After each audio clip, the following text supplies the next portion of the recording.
Hello, hello. Welcome to another edition of 26 Minutes With. The show is really about leaders and people that are making a difference, making an impact, those that are also have the courage to speak up and do something and act. And our guest today is Rose Davidson.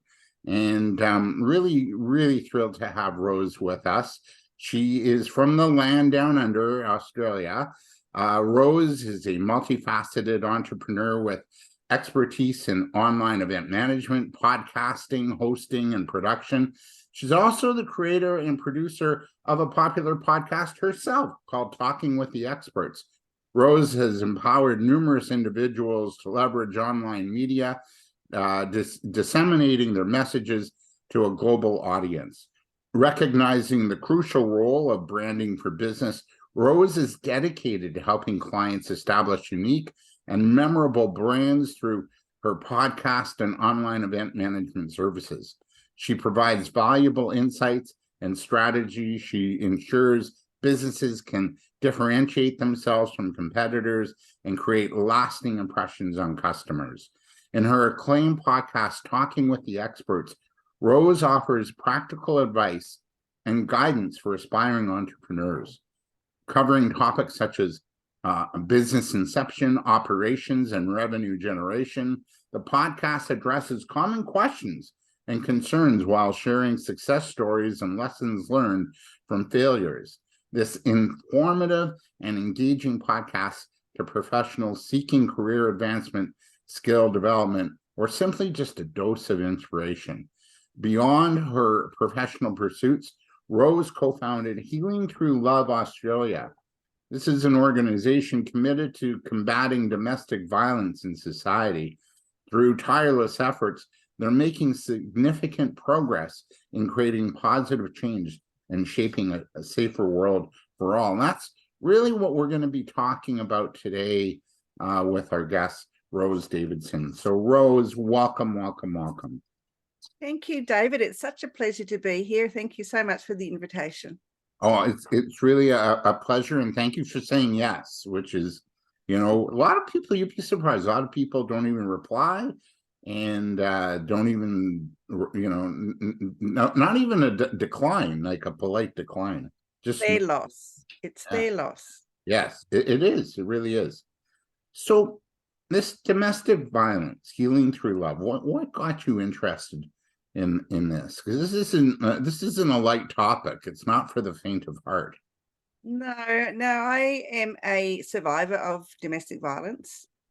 So I know I have lived experience, and a friend of mine got together with 3 other ladies and wanted to, it was part of a project that she had to do as part of her leadership training.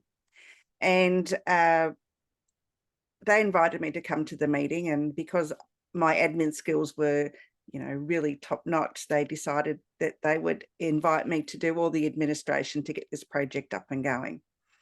We had 6 weeks to do it in. I managed to do it in 6 weeks. Send all the invitations, had 25 exhibitors there present for the day for our domestic violence survivors. And basically the day is a pamper day. It's a free pamper day for domestic violence survivors, where they can come and have facials and makeup and hair done, either cut or just styled. They can have some Reiki done or some massage.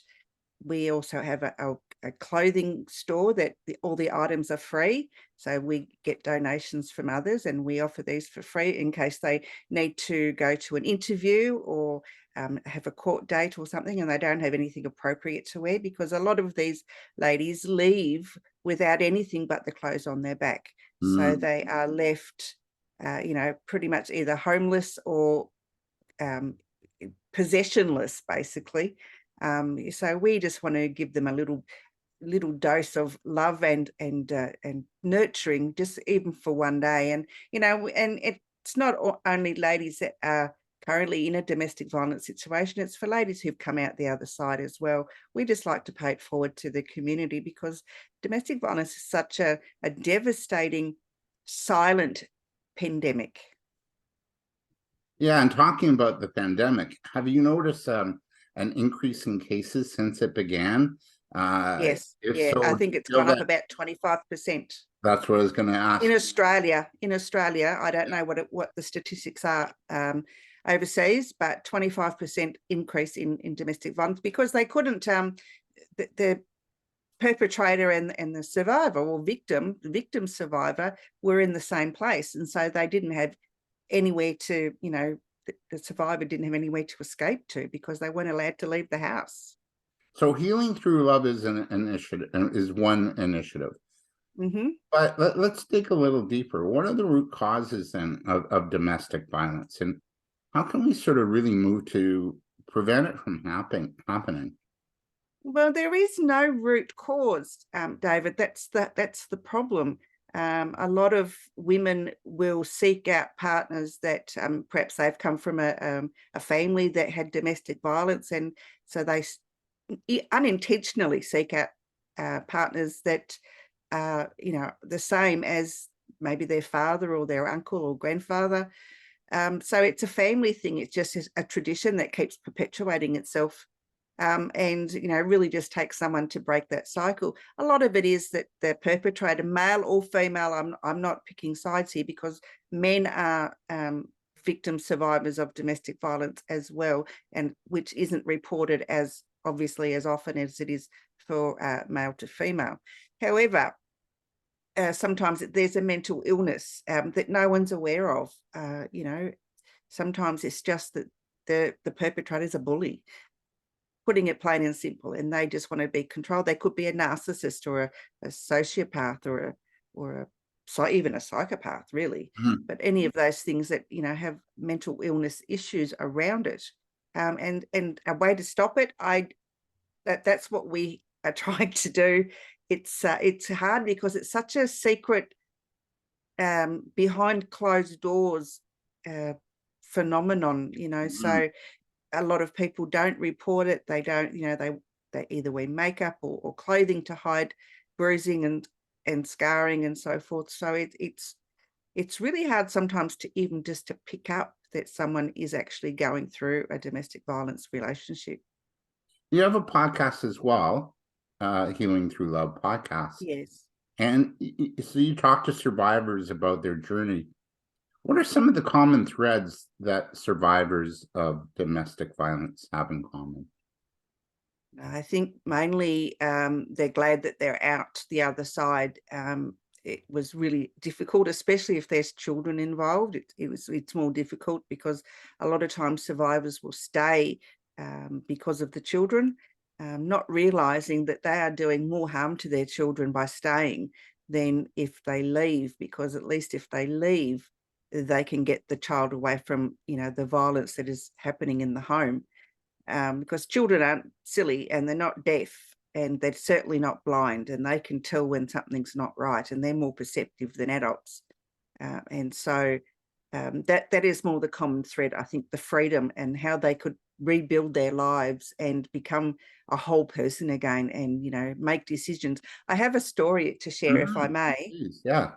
At our very first Pamper Day event in 2018, no, the second one in 2019, a lady came in. I was at the door taking names down to make sure that they'd registered, because we weren't going to just let anyone in, because it's a safe environment. So this lady came in, and I hadn't really noticed much about her, but my friend who was giving hand massages had noticed her, and so she saw this lady was really apprehensive. She had been looking at the wardrobe that we had there and looking quite frightened. And so my friend Charlene came up and took her by the hand and said, would you like to have a hand massage? So during the hand massage, the woman relaxed, and Charlene got out of her that her husband had not allowed her to buy her own clothing for 10 years.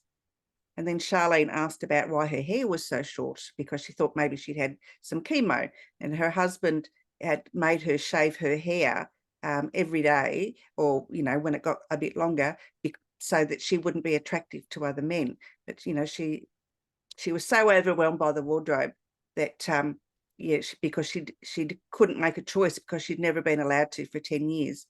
But she went around all the tables. She had her hair styled as well as could be with her shortness, but they put some spray colors in it, and she looked very nice. And she had her makeup done and so forth. And she spent the whole day there. And when she came out, she was in tears. She was just so grateful that that she was allowed to have a day where she felt that she could be herself and she could leave somewhere looking beautiful.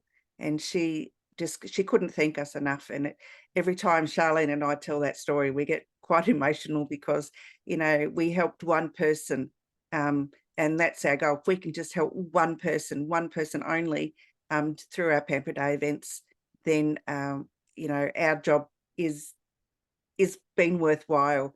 And we're trying to, at the moment, trying to get this to be a global, start off nationally, but we wanted these Pamper Days to be a global event, so that, you know, everyone can have the opportunity to feel beautiful for even just for 8 hours. It's because some of them just don't know. Yeah, I want to talk about the event soon, but we talked about, you know, the various personalities that women face in their partners. You mentioned narcissistic, bullies, control. What, and I asked about, you know, common threads, but what is it?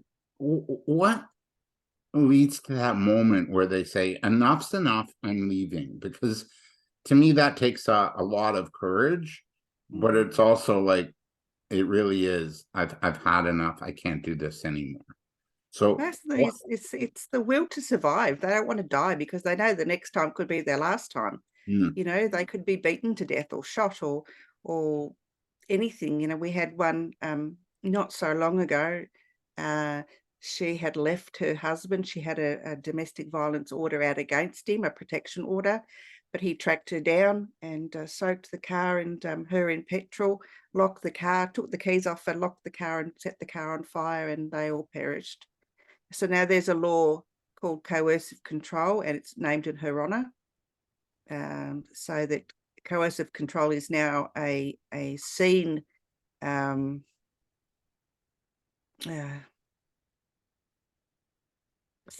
something that's against the law. So if anyone's trying to, you know, coercively control another person, then it is classed as domestic violence.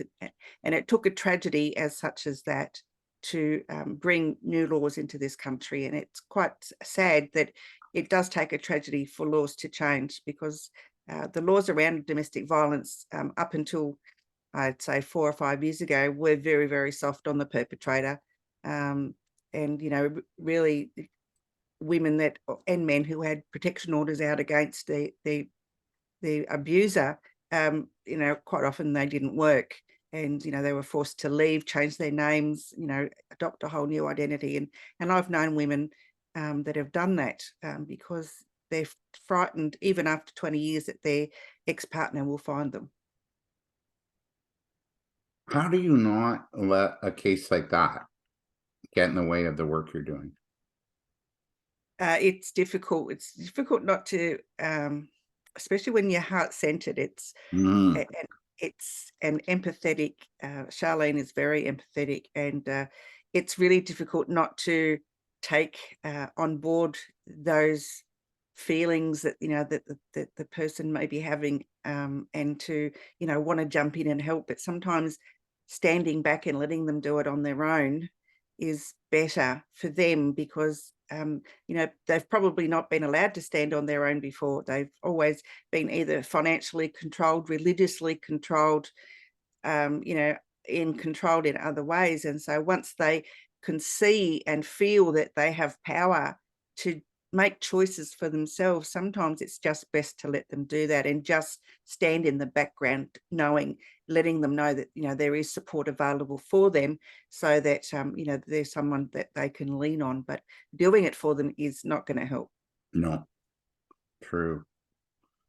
In terms of healing the trauma associated with domestic violence, how long does it take to find wholeness, self-love, self-esteem once again? It depends on the situation, depends on the person, it depends on the support network that they have around them. It's different. Some people never find it. You know, other people, find it within a year or two. So it just depends. You can't really set a timeline on it. And the other question I have, this is more out of curiosity.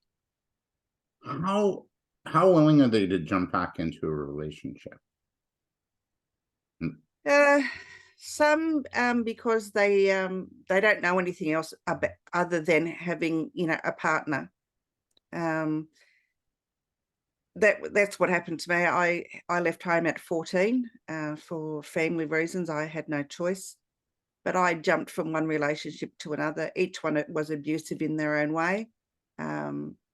Even my current husband, there was a lot of domestic violence in the early days, but we sorted it out, and we don't smash each other in the face anymore. We just we worked it out, and it's quite rare that couples will actually work out through their domestic violence, but we were lucky. We loved each other enough to be friends first, and I think that's what got us through and got over the violence that was occurring in our relationship. But yeah, I think it depends on the person, and yes, a lot of them go from one abusive relationship to another because that's all they know. And that's a lot of times it's all they think that they're worthy of, because they've been told that they're not unworthy, and they not worth anything, and so they just keep perpetuating that thought rather than thinking I'm strong, and because they don't know, no one's ever told them. That needs to change. I'm going to get to that in the deeper dive. Okay. We're with Rose Davidson. Rose heads up an organization called Healing Through Love. So walk us through these events that you're talking about. And you say, if we can give,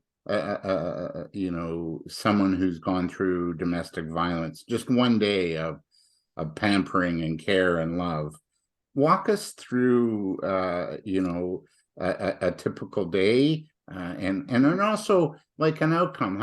What do the women say? And does it shift them, as well, more long term, as well? Yeah, well, I did give you that example of that lady that we had on our second year, but overall, they come into the reception area. They're greeted at the door. They're given a goodie bag where they can go around all the stall holders and get a little sample of something.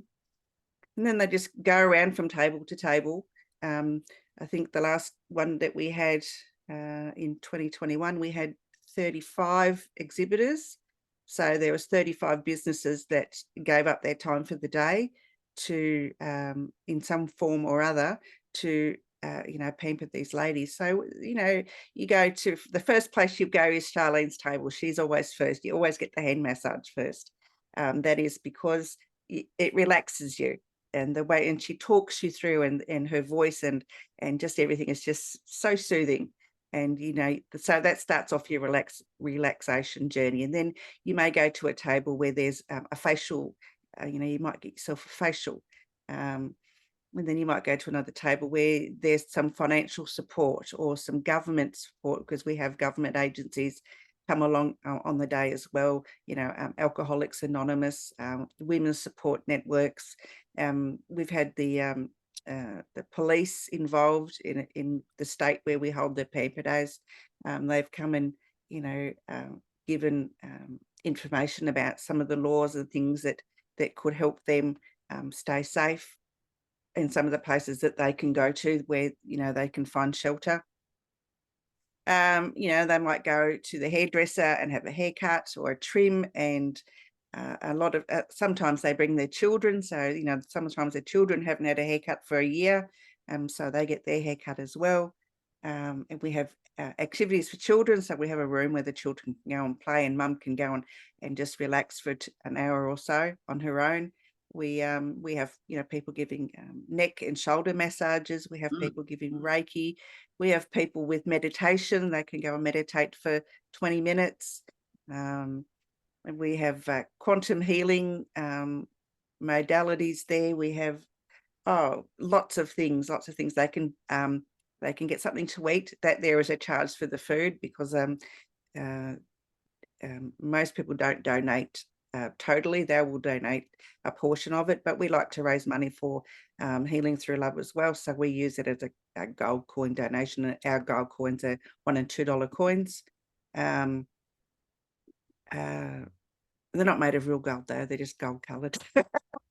And when you approach a business or community agency or partner, what's their response? Are they really, willing to help out? And how do they respond to the ask of We have a helping? Facebook group where people are invited to join, and for the most part, we've got 95 members in the Facebook group. And all of those people are really keen to help. Some can't do it on the day, but they donate door prizes or raffle prizes or whatever that they can do on the to help out, to help us raise money for the next Pamper Day. The only thing that we find difficult is finding venues that will give us enough space for free. Other than that, business owners in South Australia absolutely just jump on board. It's amazing the amount of people that want to help. I mean, even men. We've had a judo instructor came and gave judo lessons, self-defense lessons for 10 minutes, every hour or so, half hour or so, just so people could know what they could do on a basic level, how they could protect themselves. So, it's not just women that are getting on board and being exhibitors, it's the guys as well. I love that. You mentioned at the top that you'd like to see this go global. So if somebody's watching, and I'm based in Toronto in Canada, somebody's watching here and they're going, you know what, I'd like to bring this to my community. What steps do they need to take in order to make that happen?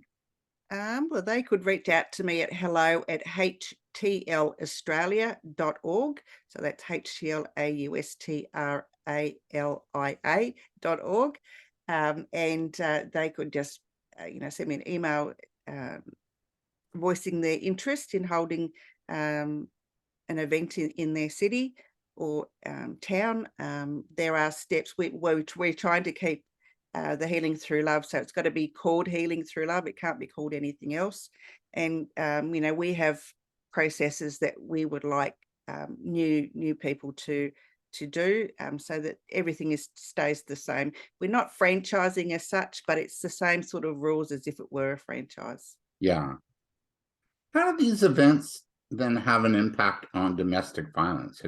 Is there a correlation between hosting an event like this in the community and maybe a decrease in domestic violence within? We've not noticed it, David. It's I guess some women have actually found courage to leave their abuser because they've realised that they are worth something, and that there are, even though despite the fact that they've been told that no one's going to help them, that they have found the information at our Pamper Days that allows them to leave their abusive relationships. So we have had people that have left and gone back on their own, even with children, and it warms our heart.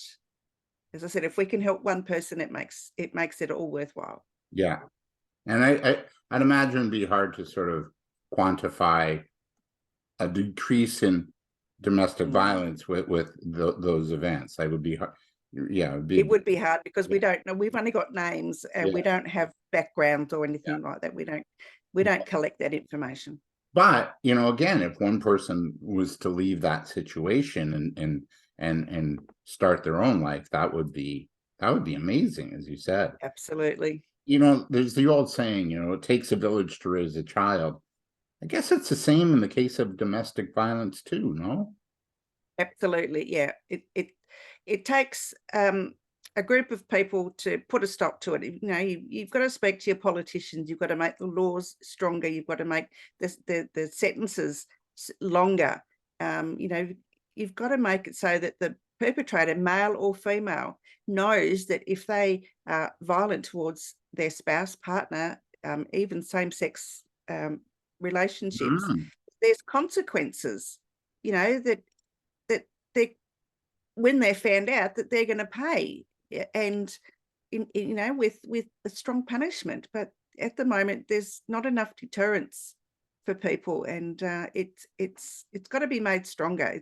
There's got to be something done, and we can only get our legislators to look at this more closely. I mean, I know in Australia they're working towards that, and it's really great. But I can't speak to other countries. I don't know. Yeah. The joy of doing an interview, my printer just went off on its own for some reason. Yeah, so excuse the interruption. I guess my last question for you, and you've already touched on it. It's not just domestic violence against women; men experience it too. What's the distinction or the difference between how women handle it and how men would handle it? Well, if the perpetrators are male, they usually use their fists or, use their maleness to overpower women. Women, on the other hand, if they are the perpetrator, they use mental anguish. They cause mental anguish. They cause, it's by the words that they use or the behaviors that they display. They're the more silent ones. They may not be as violent. I mean, there are some that are violent, but most times it's mental abuse and less physical abuse. And So do mental and psychological abuse. yeah, do men as a sort of victim? What's the difference between how a man extricates himself from a situation like that and a woman? Like, is there more shame among men? Yes, for a man there is, yeah, because they, it's like, in the old days when a man was called being henpecked, so that was a sign of domestic violence. If a woman was constantly nagging her husband, she's obviously using psychological abuse on him to get him to comply to whatever it is that she wanted. So, men, for them to get out of a situation like that, sometimes they don't even think that they're in a domestic violence situation to start with. Secondly, for them to report it, it's shameful. It's like a man being raped by another man. It's shameful. It's shameful for them because, why didn't you stand up? Why didn't you show some gumption? Why didn't you just, why?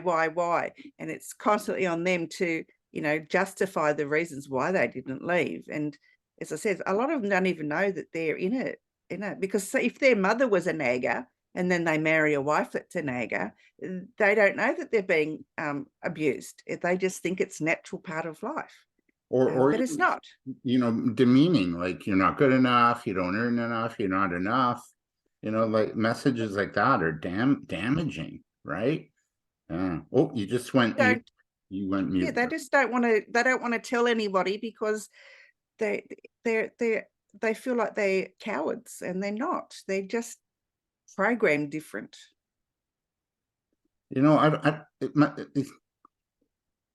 As we talk about men, I find like TV media, they don't, especially like TV shows and comedy, they don't show men as being strong. They're usually like kind of stupid and goofy, like Homer Simpson. I don't know what other. I don't watch a lot of comedy shows, but they're kind of like they're not secure in themselves or strong in themselves, confident, not in an overpowering way, but in a way of that's more about self-love and leading. Would you agree? Is media, do you think, maybe a bit of like that. play here, like for sending the wrong sort of messaging? I think what they're trying to get rid of is the manly man, and they want men to be portrayed as, the softer generation where they can cry and they can have feelings and they can speak about their feelings. Because a lot of us, our generation, men were told, it was men weren't allowed to cry. Boys weren't allowed to cry. If you got hurt, you just, you had to suck it up and get on with it. And they're trying to change the perception that yes, men can be soft. They can show the softer side. They can show their their feminine side without being effeminate. So Right. yeah, I think it's a good thing, because they're trying to show, you know, the boys that yes, it's okay to be soft, and you don't have, if you cry, it's nothing to be embarrassed about. Or if you are nice towards other people, it's nothing to be ashamed of, because that's how we all get on, is being nice to each other. And it is, so I think that those sorts of things, yes, I think it's a good thing. Rose, thank you for this. We're out of time in our 26 minutes with, but if you want a little more, we're going to do our deeper dive next. So for those watching, Rose, where do we get a hold of you? I see your website right there on your screen. So is it just rose-davidson.com? Absolutely is. Yes, that's my business website, and there people can find me to get help with their podcast hosting or online event management. Beautiful. I really appreciate this.